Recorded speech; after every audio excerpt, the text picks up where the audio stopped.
Hello and welcome to IAFA Insider. We've got a packed show for you this week. We'll be talking to Jeroen Egge of the Belfast Trojans following their big win over the weekend.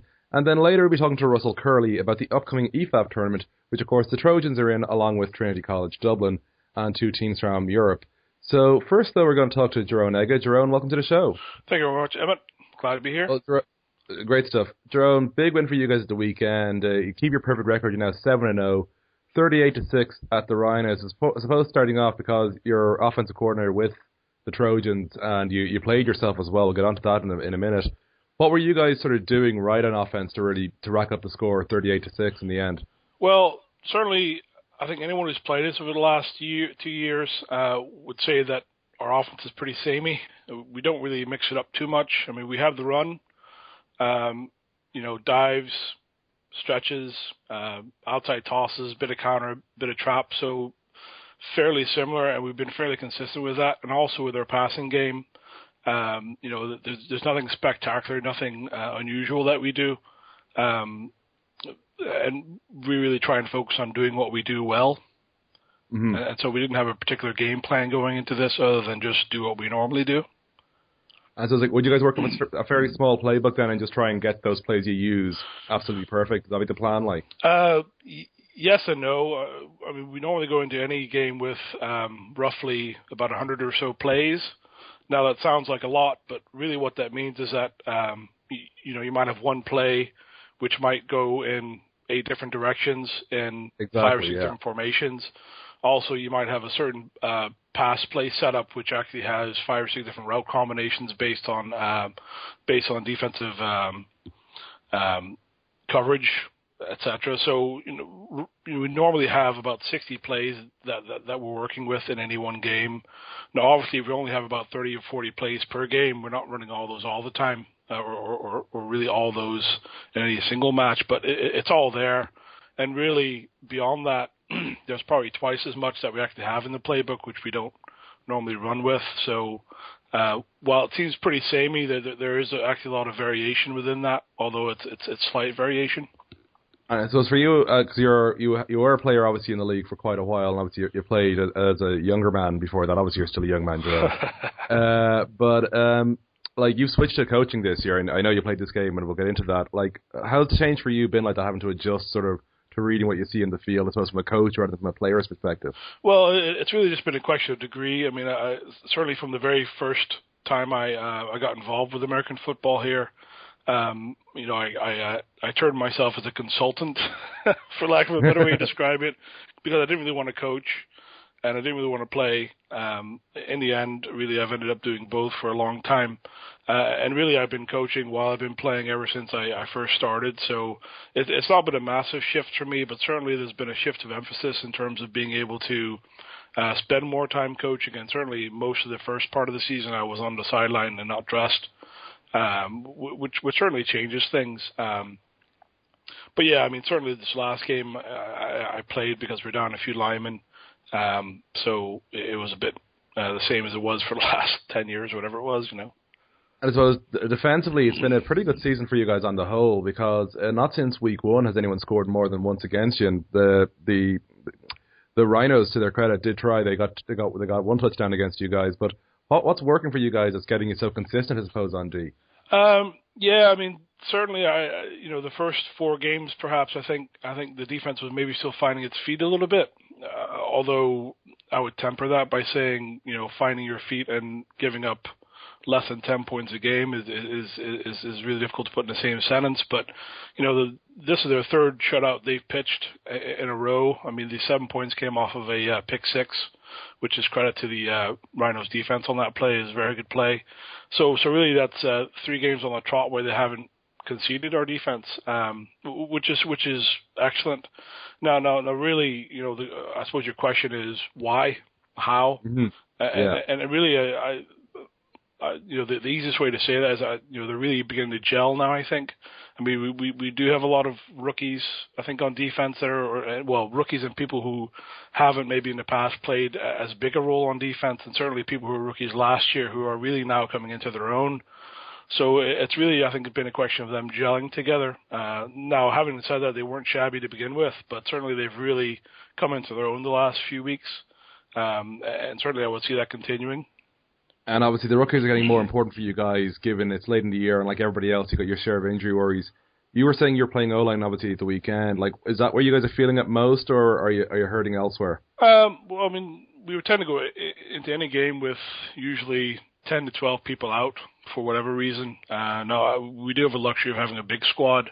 So when somebody comes to you and says, look, I'm not feeling 100% today, I'm more than happy to say, well, that's fine. You sit out this game and just rest up. Whereas if you're dealing with... Which is a good idea, by the way, guys. I know this from experience, having done the wrong thing. Do go on, Jeroen. Yeah, well, it's sometimes a very hard choice when you don't have anyone else to replace that person, and it's not a place you want to be. But we're lucky in that we can cope with injuries. Unfortunately, on the line for this week and for next week, we're down to 5. There's 4 guys out for various reasons. So I've had to play a bit of a bigger role on the pitch. Tight end as well. I think we've had some numbers issues with people being healthy, but we're just coping. And again, if we don't have a tight end or we don't have 2 tight ends, we just change some of the formations we have. We just play with who we have. And I suppose, like, given that you're at 7-0, you're guaranteed home field until it's not even home field. You're guaranteed straight to the semi-finals. And you're guaranteed first seed in the playoffs because, of course, both semis are in Tallaght. Yeah. Will you guys be looking at sort of just trying to make sure, manage your roster next weekend? Obviously, be going for the win, but will there be? Let's try and make sure we don't overexert guys who might be on the verge of taking a knock, like something like that. No.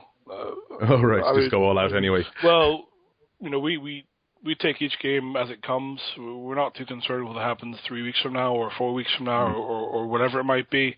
Our main focus this week is to win the game on Sunday. That's the bottom line.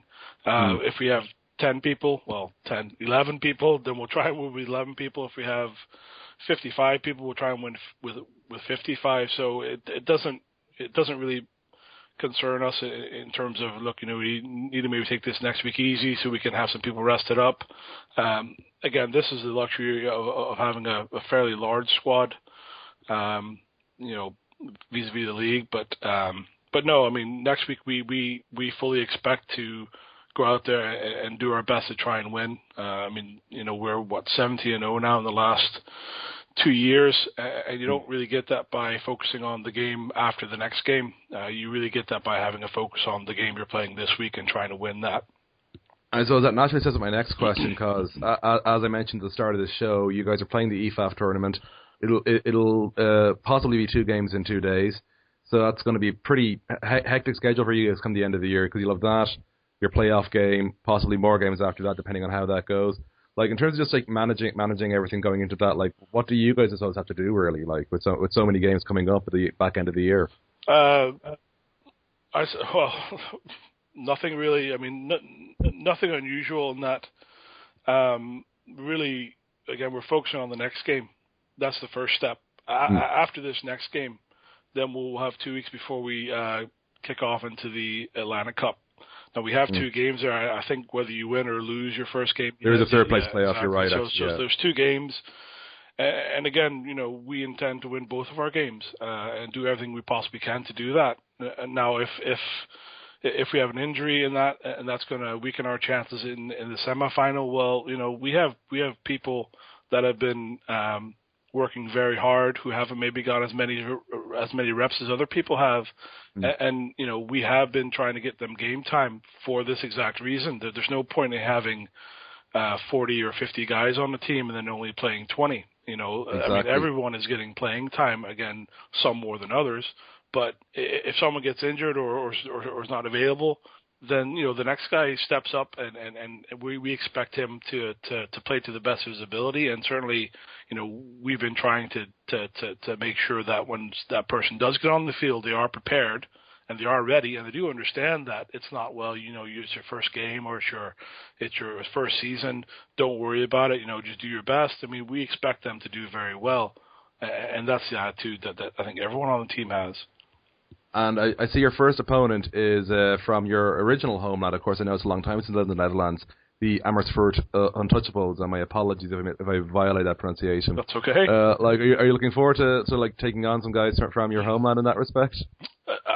For me personally, yes, absolutely. I mean, I played 2 years in Amsterdam with the Admirals, and it was wonderful being able to be home and actually have a job while I was there. And certainly, I'm really looking forward to meeting and playing or hopefully coaching against, the team from Holland and also Belgium as well.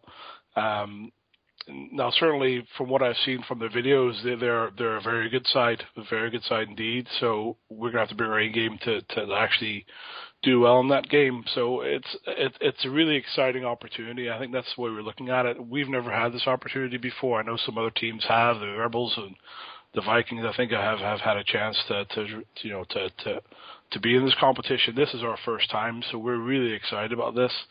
And certainly, from my point of view, I'm extra excited because it is a team from my own country, which is certainly unusual. And I suppose finally, before I let you go, Jeroen, because I know you're a former Blue Devil, first bowl game for Duke in quite a long time. Yes. What are you hoping for out of them? Yes, since 1994, in fact, whenever I was there.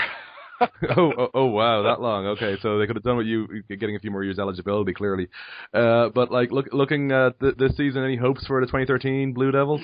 Yeah, I would say absolutely. I mean, I didn't really watch much of Duke football for nearly 20 years, I would say, and it was certainly a bit of a dry patch. But I'm really encouraged by a number of things. One is that they have a very good head coach in David Cutcliffe. Now, we had a good coach as well whenever I was there, and we went to the bowl game, but again, that coaching staff was ravaged by people leaving and going to bigger schools and everything else. And eventually that coach left as well. But David Cutler just signed a new contract when he could have gone to Tennessee. So that's a big plus. You know, you have an established head coach who's a good recruiter. The other thing is that, the school seems to be putting a bit more money into the program now. They're expanding the stadium, which whenever I played there was about 34,000. They're expanding to about 50 or 55,000 or so. They're building a new complex for football as well. So they're putting money into the program. They're keeping good coaches, and really that's what you need to be able to build a winner. You talk about Stanford. That's a tough school in terms of academics, but look at how well they've done. And Duke is the same. The same high academic standards, which can be difficult to overcome in terms of getting the right players in, but it can be done. And so I'm very hopeful that maybe they have another winning season this year, and then you have 2 winning seasons in a row. Recruits start saying, you know what, they're building something there. I wouldn't mind going there. I was going to go to this other big school, but, let me think about Duke instead. And, yeah, so I'd say I'm very optimistic, That's great, Jeroen. Well, listen, thanks for joining us on the show. Thanks, Emmet. Appreciate it. And that was Jeroen Egge of the Belfast Trojans, who, of course, are looking to go complete an undefeated regular season this weekend. Next up, we're going to be talking to Russell Kerley, who is, of course, a coach of the Drogheda Lightning, but we're going to be talking to him in his capacity even as the IAFA's Communications Officer about the Atlantic Cup, the EFAF competition taking place in Tallaght Stadium, home of the Shamrock Bowl, later this month on the 29th and 30th of June. There's 14 taking part, 2 from the IAFL, the Trojans, of course, the reigning Shamrock Bowl champions, Trinity College Dublin from the South Division, currently leading it, and from the Netherlands, the Amersfoort Untouchables, and, of course, the Brussels Tigers from Belgium. Russell, thanks for joining us. You're very welcome, Emma. Good to speak to you as always. Great stuff, Russell. Well, first off, I suppose it's an obvious question that has to be asked, because I'm sure some people are wondering is, they understand Belfast, they can guess the 2 foreign teams. How did Trinity end up being in this? Is it because they're leading IFL South? That would be one of the reasons. I mean, ultimately, there were listen, we all know the sort of economic environment that we live in at the moment, and there was logistical issues with the Luxembourg team in terms of their finances and their ability to travel. So we just pushed it back to the EFAF board and just asked them to make an informed decision, and they asked us if we would be happy enough, just with the expansion of the sport in this country, if we could put in a replacement team from our own domestic setup, and we find out that Trinity were the best place to fulfil that role. Now, we did communicate that to a number of teams around the SBC to see who was interested, and Trinity passed the post first So they find themselves playing European football on an invitational format. And I suppose the interesting side is because it's 2 games in 2 days. So will it be playing full-length games, or what's the plan? No, there'll be full-length games. It'll be 2 days of 2 double headers. So ultimately, for myself, working with the events team for the league, it's like a hybrid of 4 Shamrock Bowls over 2 days. So plans are well underway. I've got a logistical meeting sitting down with the Events and Safety Committee at Tallaght Stadium and South Dublin Council in the next 7 days. But plans are well underway to make this a very, very successful event. I suppose the last time I recall Ireland hosting the Atlantic Cup, I think it was in the UCD Bowl a couple of years ago, and the Vikings ended up winning that. So I suppose last year, though, like Lelystad, I believe, were very impressive in the Netherlands. So is the first game really the one that's, I suppose, the most attractive to begin with? You got the Dutch team representing the country that won it last year against a team that's won 17 straight, I think, in Ireland. Yeah, it's a mouth-watering fixture, I have to say. All the fixtures are very, very interesting. Ultimately, I can see Belfast doing very, very well in this competition, but I think the Europeans will give our own teams a good run for their money. You know that both Brussels and Amersfoort have had good seasons thus far in their respective leagues. And so, just looking at in terms of the growth of the sport, like, because naturally, like most guys in the IAFL, they've only ever played in the IAFL. So what's sort of the benefit of playing these international games? Because I suppose naturally, if we were to go up against teams from Austria or Germany with their high-powered leagues, it wouldn't exactly be a fair fight in many respects. Is the idea to get us playing international competition of a similar standard?